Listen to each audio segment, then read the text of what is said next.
the truth.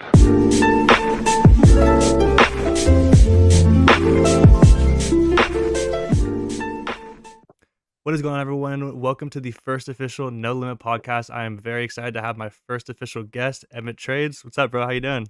What's up, my guy? How you doing, bro? I'm doing great, dude. Once again, thank you for coming on the show, being my first guest. This is really Thanks for having great. me, brother. In my opinion, a lot of people in the trade industry, especially like in our group, look up to you. People love coming on live streams, listen to what you have to say. You're really motivational, and I felt like you'd be a really good first official guest because I feel like you have a lot to say. You've been in the game for longer than I have, and you got stuff that I think a lot of people need to hear. So thank you for being here.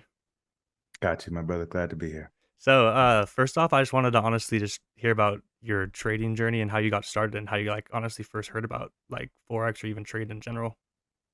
Oh my goodness, bro. This is probably 6 years ago now. I worked for a moving business. And my boss actually liked the way I was performing as a fucking mover.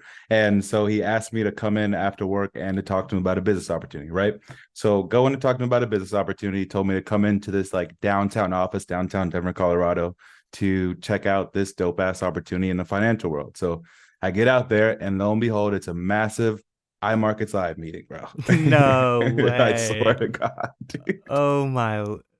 So that was your first ever experiences walking into First ever, and in I'm talking person? like in person, bro. It was like a Wow. top floor office downtown Denver. Amazing fucking people. There was probably about 30 to 50 people there. And just showing me how much cooler my life could be, to be honest with you. Yeah. And I wasn't making shit at that point. So everything that they were telling me, pyramid scheme or not, I was absorbing all of it. And at that point, I knew that I wanted like better for my life. I mean, as much hate as IML gets, it's brought a lot of us onto the game. You know what I'm saying? So, but yeah, I mean, for the next, say probably about month and a half, 2 months, I was going there almost every day after work with him, just watching people trade live and trying to teach us how to trade live. And obviously the other aspect, if you get people onto the ladder, then you can make money and blah, blah, blah. But besides all that, bro, I just wanted to make me some cash. You know what I'm saying? So got really motivated to do so, but didn't really have any money to get started with. So I was more so just fucking around with education and trying to get the skill down before moving forward with anything.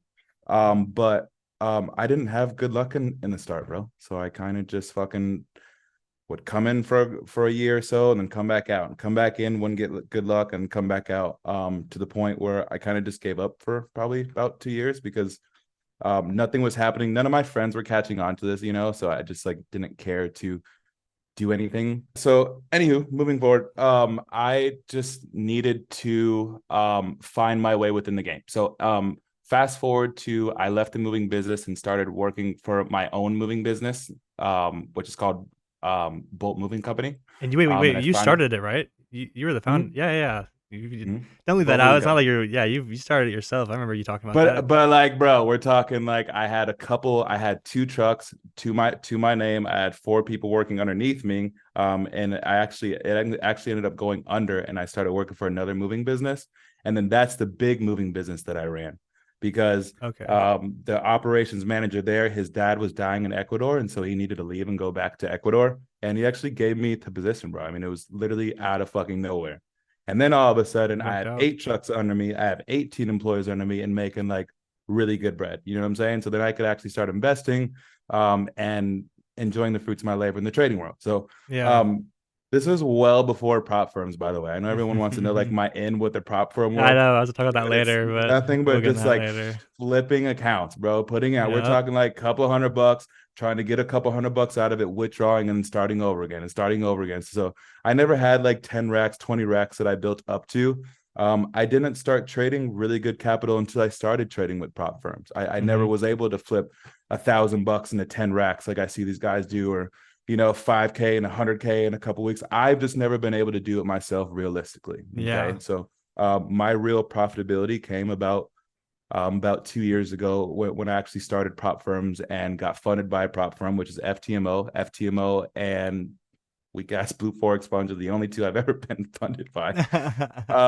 So I can say it now, they're out of this game. So whatever, Yeah. they screwed me over, it is what it is. But Yeah. yeah, bro. On my way up, I didn't have any type of funds to get me started. So I feel like the reason why I've stayed in this for so long is because I actually have a passion for trading itself. You know what I'm saying? And Yeah. if you don't, sorry to say, I don't think you guys are going to make it. You got to love what you do because it's a hard ass path to profitability. Yeah, it's definitely hard. And No. that honestly was one of the questions I had for you was if you, were discouraged at first, if you kind of stuck with it or if you took time off because me personally, so we honestly have a pretty similar story. I also got into it through the IML route and got recruited through there and was in it. Luckily I wasn't in it for that long, but then after that, like when I was on my own, was just flipping small accounts, whatever. And then I've met a guy, shout out Kylie. Kylie, honestly, I was in all these different like groups that I was trying to find other kind of traders, and he kind of put Would you me say on. Kylie? Yeah, Kylie.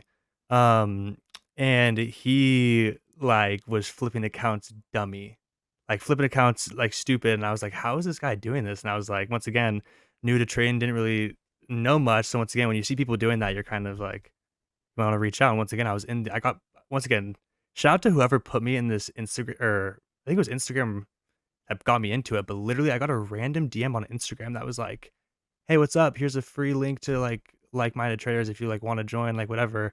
And I joined that, and there was probably only like 40 people in it of just random traders from all over the world. And that's where I saw him because everyone was posting profits and saying all this type of stuff. And, I was doing my little deposits and stuff. But when I saw that, I just one day was just super curious and was like, just DM'd him because you click on him and message it. And then became close friends. Shout out him.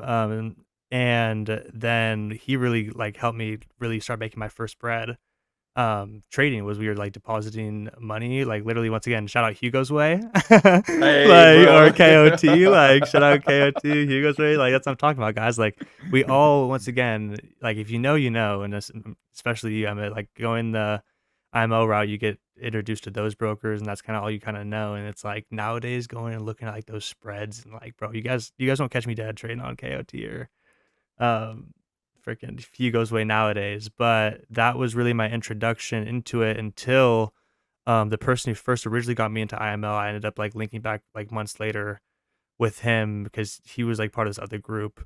And that's where we kind of like started hearing about prop firms and all that type of stuff because we were in this other group that I don't, whatever about that. But it was once again the step forward to being able to get funded hundreds of thousands of dollars and get to use that capital to your advantage. And once again, I think prop firms, the thing that I think prop firms taught me the most was risk management because before then, like I said, it was like trying to trade these small accounts and flip them. And, like I, once again, was in it to make money, which once again, I don't recommend. But at first I was definitely in it to make money. So when I had like these small accounts from 500 to $1,000, whatever, it's not like I was risking 1 to 2%, like, you know what I'm saying, guys? Like, I was risking hundreds of dollars, to try and make $100, which was, once again, it was working out, but then in the long run, it doesn't. So prop firms to me really helped me with my risk management and, once again, learning to risk like only 1% of trade, like only risking a certain dollar amount, only doing this because once again, like I was like risking all different types, like scaling in, like I was just trading differently. So, I dig it, but yeah. I would also say that being put in that prop firm state of mind for so long, for years, or just trading 1 to 2%.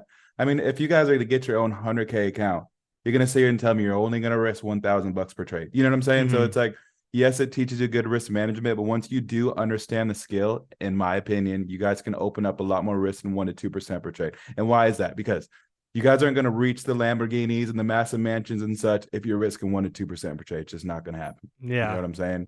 But starting off baby steps wise, if you guys can't grow $100 account, you can't grow $100,000 account. Yeah.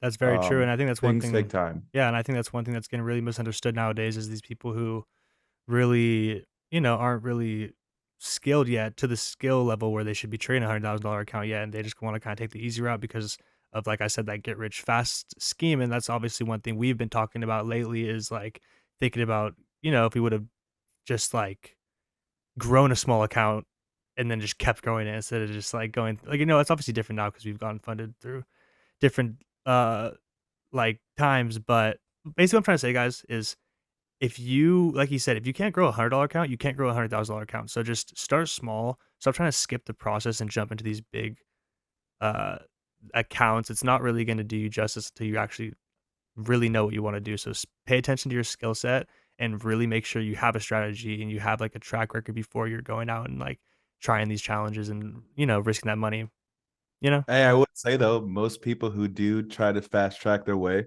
end up blowing all of their shit.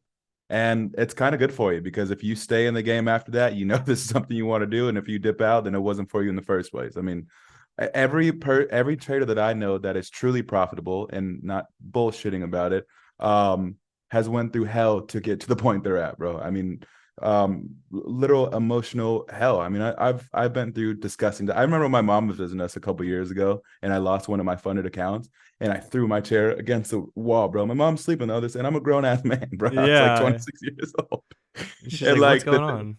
yeah, bro, she's coming to visit me for like vacation, and the next like she like asked what's going on. I was like, oh, nothing. I went to bed. And I'm like telling my girlfriend like, man, I fucking hate myself. I don't want to live anymore. And that like the passion behind wanting to be successful goes so much further than trading. I've learned so much about myself through this journey. But I think that even without trading, I would be successful regardless, just how I feel about myself. Yeah. And if you guys don't have that Yeah. attitude coming to this market, you have to understand you're going against the most strongest financial minds in the entire universe when you're going up against the market. And if you guys aren't ready, shit, even for that one session, if you're not ready, you're not feeling bad or whatever, you better come back the next fucking day because there's somebody there out for blood every single day, i.e. me. And if it comes down to me and you, I'm trying to take your money every single day. And I promise you, I'm on my shit every day. Yeah, You know what I'm saying? 100%. So, Yeah, guys, and anyone who knows Emmett knows that he's on his shit because once again, kudos to you, bro. You work so hard during the days. You still get up, sleeping barely any hours, put in the work. And, you know, I've honestly gotten to learn a lot from you from since being friends with you the last like 6 to probably 8 months now. But you know, to getting into like more trading, I think people kind of want to know maybe like what you started with, what pairs, how you kind of were trading at first, and maybe get into like your strategy or anything that people kind of want to hear. AU, bro. AU is Hey, my baby. you. So I'll tell you, AU is my baby. I pretty much just fib plays all day long. As soon as it hits a 61.8, if I get some type of rejection to 61.8, I'm buying all day long or selling all day long.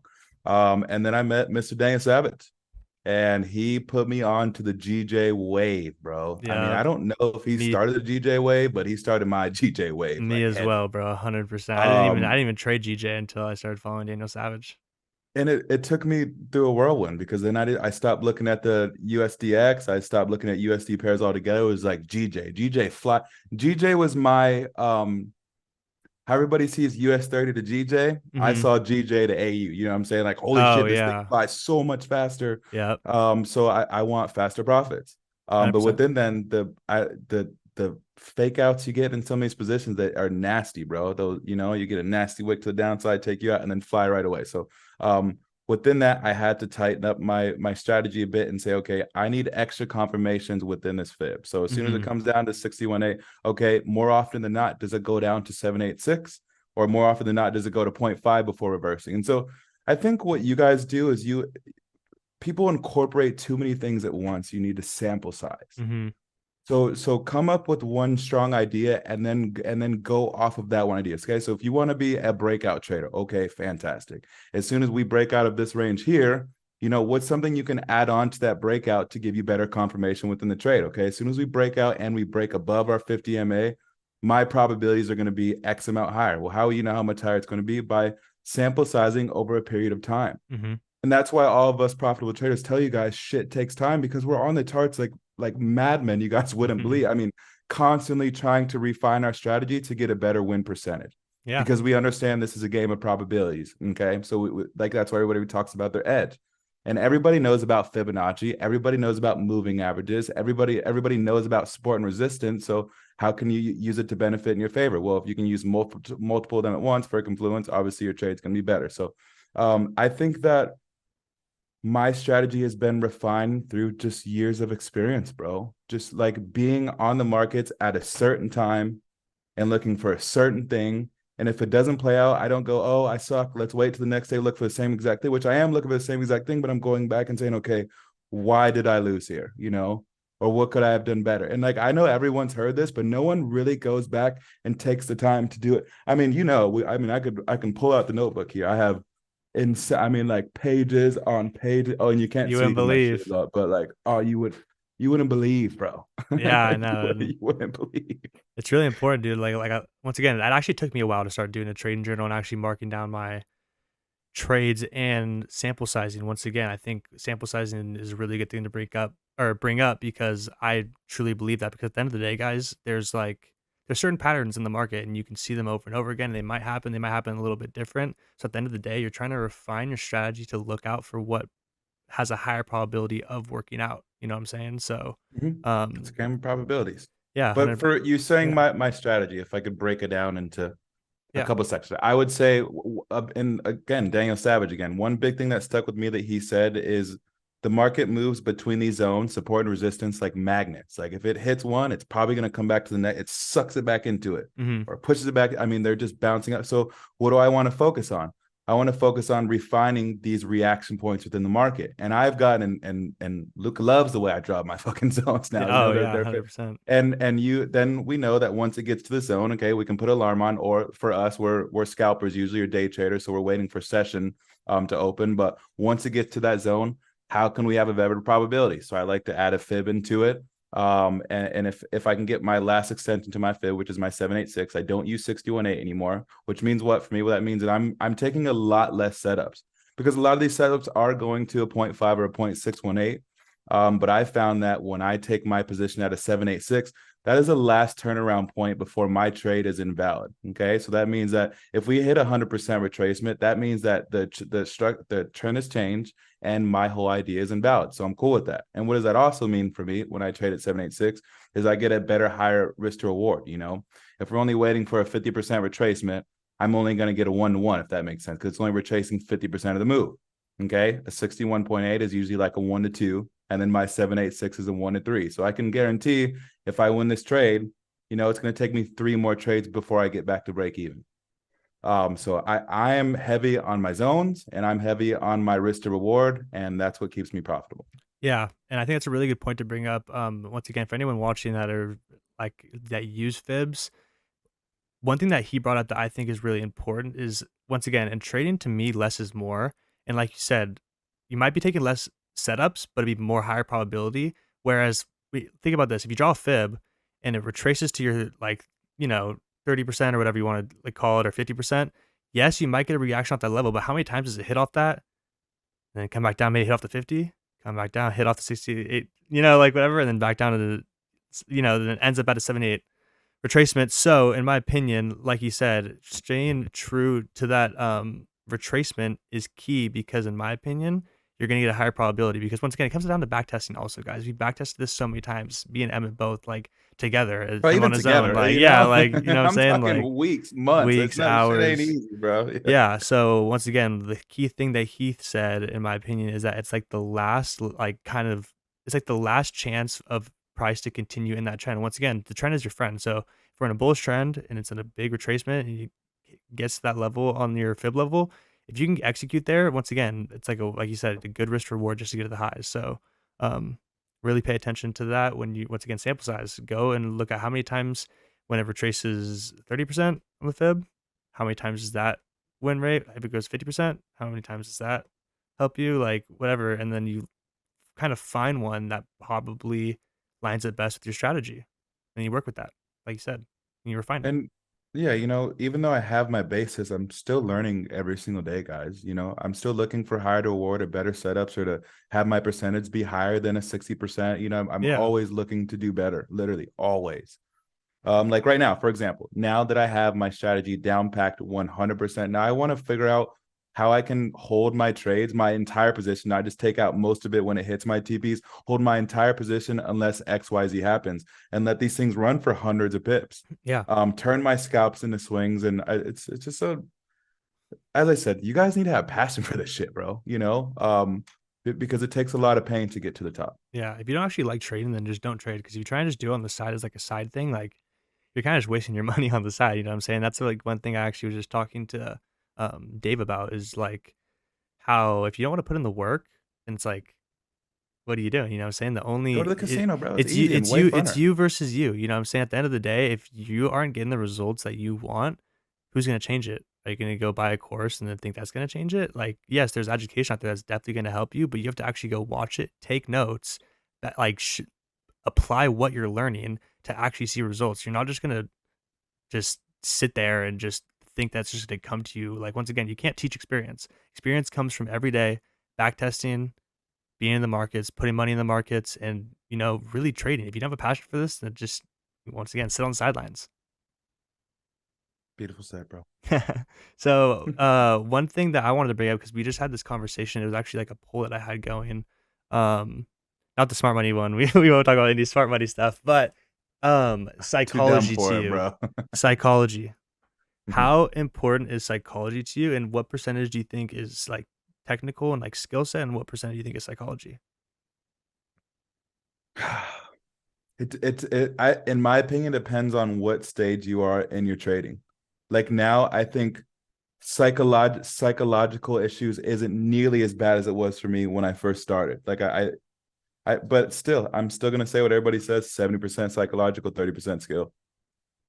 Because you can know everything in the world, but you guys, when you have $100,000 that you can actually trade with, and if you're like us, you're scalpers. So we're literally getting into a trade and we're not running away like position traders do. We're literally staring at our money go up and down like the entire time we're Madman. inside of this trade. And if you're not used to that, or you don't understand where your trade may potentially go, heart rates, my guy, hand sweating constant. I mean, shit gets wild. I would you have to have your emotions in check. But again, it all goes back to the same thing. If you guys jump from trading a $50 account to a $100,000 funded account, in my opinion, most people are, you have to fill in that middle gray area. You have to work your way up to the top. You don't get to just be a fucking $50 trader to a $100,000 trader. And that's what these prop firms are putting wrong into people's minds, is they think they can trade for a couple months and do good with a $100 account, and they'll flip it once or twice. So they think they're the shit.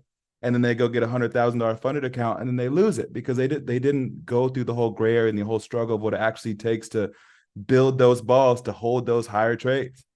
You know, people always say they want to be like Q Banks and make 200K per trade, but can you really sit there and $150,000 in drawdown? And Can you actually do that? You know, I mean, that's like, I don't even know if not I could do sweat that, it. bro. Yeah, at this point, yeah, exactly. That's fucking terrifying. And that's what we're working towards, you know what I'm saying? So I definitely agree. Psychology is honestly huge, and I've definitely experienced that. Once again, there's certain situations you get put in when you're trading that your mind not be there for. Once again, that's why I really preach, and Emmett too, like working out, being healthy, doing certain things during your day that actually prepares you for when you want to trade at night. Because if you go into it sluggish or whatever, and you're making bad decisions, then once again, bro, just hit the tables. We don't want you. Your retail. I mean, actually, we do.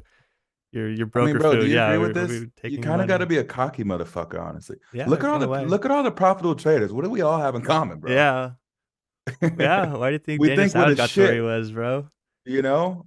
He You have goes to into every believe in trade. yourself Yeah, before anything is going to happen. We all yeah, know this shit. dude, 100%.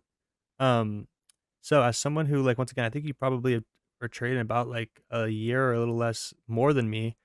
I started like about 3 years ago. What are you, like 3, 4?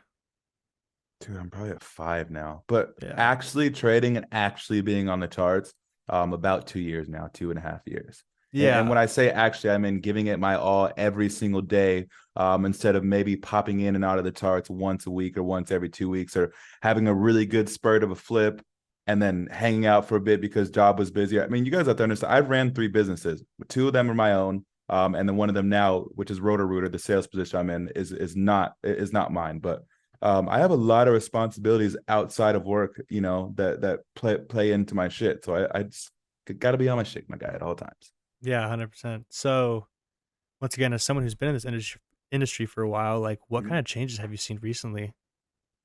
As far as what? Just in general, like in my opinion, once again, I've only been in it for 3 years. If you've been like seeing it for 5, but just even like There's Instagram, this, YouTube, like just Telegram, just like what, like it's just pretty crazy in my opinion. not There's a lot saying of it's different easier, changes. but there's so many more ways to get funded and to be profitable and Oh yeah, and get 100%. you right in this market, you know?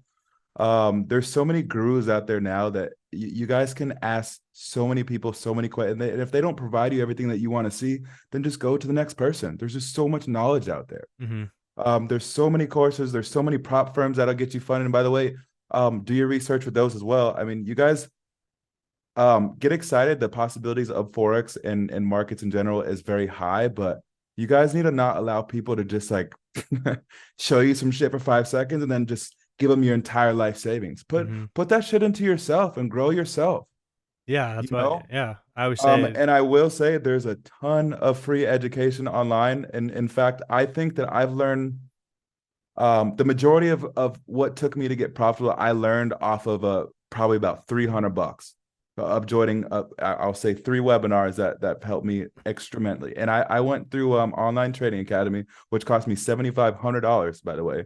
There was an actual in Denver, Colorado. I actually went into a class setting for 3 months and had this guy sell the shit out of me about how great I could be. And I figured all these little small time webinars I was buying for $50, $100. If I threw a couple racks into this shit, I get a better outcome from it. And lo and behold, I don't use a single thing that I learned from Online Trading Academy to this day. And I mean, none of it. Yeah, same. I honestly try and think back to certain things I learned in IML and certain things like that, and think what I learned that's actually benefited me now. And besides, like just learning pips and market, like you know what I'm saying, Yep. like it's nothing, dude. I learned that stuff from YouTube, or once again, shout out Daniel Savage. Like I Yeah, think that appreciate you, that's who, bro. yeah, that's really who I learned from, and who that's like honestly how I trade, why I use my SMAs. A lot of people who follow me know why I use my SMAs. The SMAs I use are because of him.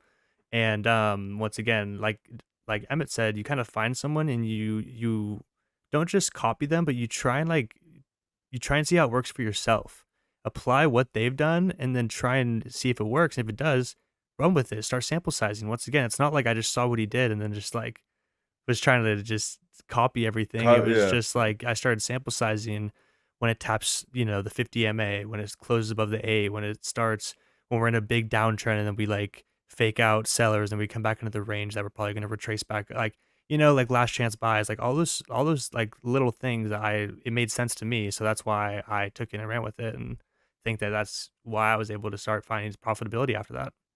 Now, one thing I'd say is you guys need to stick to one thing. I mean, find a bro first. Let's put it this way. I think you should find your best friend. Your best friend should be your guru. Obviously, you're not going to be able to speak to them too much because they're busy as shit, but there should be a person you want to hang out with every single day. Why? Because you're going to be hanging out with them every day, listening to every last video they come out with. I mean, you're kind Yeah, of literally. stalking the fucking person you're learning from. At least I Seriously. was.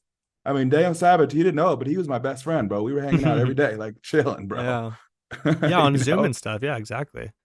chilling, Yeah. bro.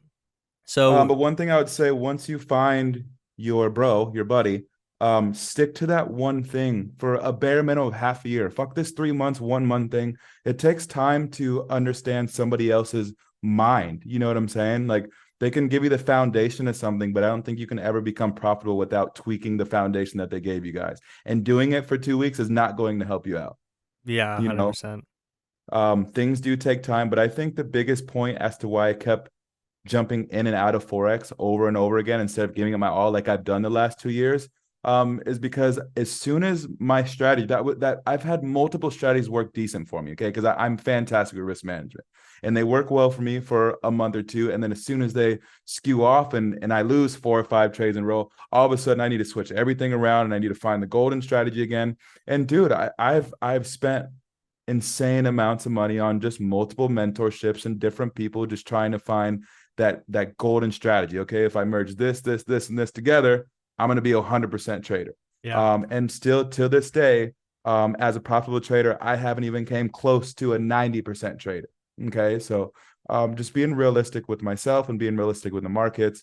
You guys just need to find one thing and stick to it, and that's with anything in life. Just like the gym, you don't go to the gym for a couple weeks and you're big as fuck. It takes time. You have to build that foundation. Yeah, training's like You a know, muscle.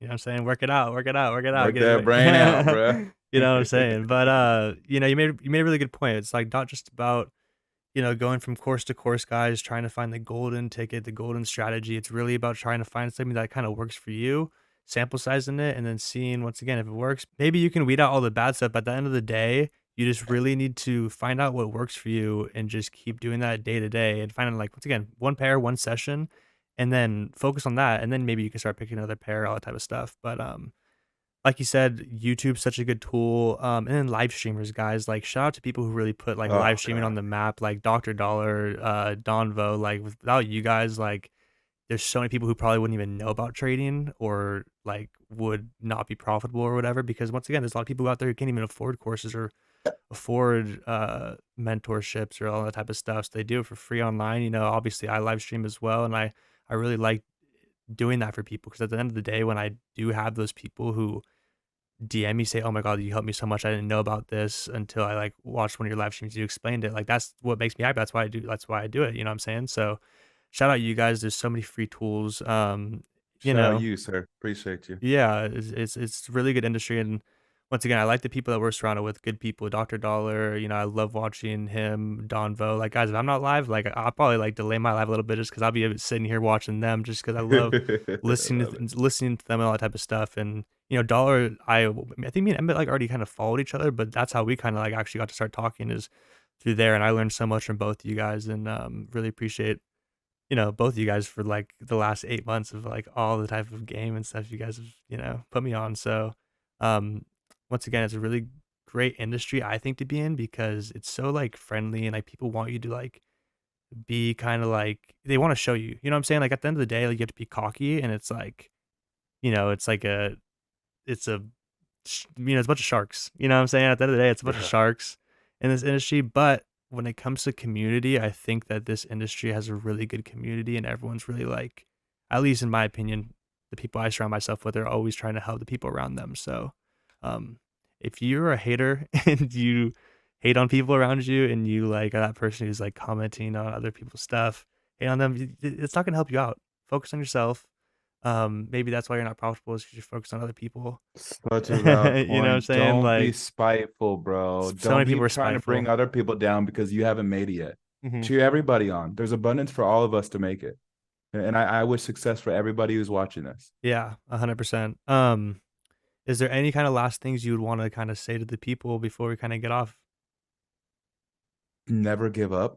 Yeah. Coming from somebody who's done this for probably longer than your favorite guru, Yep. never give up. Keep going. Shit takes time. And like I said, this has taken me years to find any type of friction in this game at all. And it's fun, like talking to some, especially Dr. Dollar, Luca here. They trade for a year or two and they're profitable as fuck. I mean, that shit that gets to my head sometimes for sure. But this is my journey. As Luca said, it is you versus you. Sticking to your own lane. Like I said, find your buddy and stick to that one strategy, and you will become. There's a million ways to make $1 million. Yeah. And I would also say, don't compare yourself to everything you guys see online. I can 100%. show you Oh, guys yeah. some crazy ass flips too, but I bet you I'm not doing it every week. We all have our amazing weeks, and I promise you, we're gonna be showing you guys on Instagram immediately. But when we're having the worst week of our life, we're probably not showing you guys that shit. So just take everything with a grain of salt. Understand you can make massive amounts of money here. Obviously, if you think it's not real, you wouldn't be watching this in the first place. Yep. But just keep moving forward. That's all I'd have to say. Yep. Keep going, everyone. You guys already know. Well, I mean, I appreciate you, bro. This is a great first episode. Once again, I wouldn't want anyone else to be my first guest, so I appreciate you. Thank you, And brother. thanks for coming, bro. Got you. Appreciate you. Thanks for having me. Yep. The truth.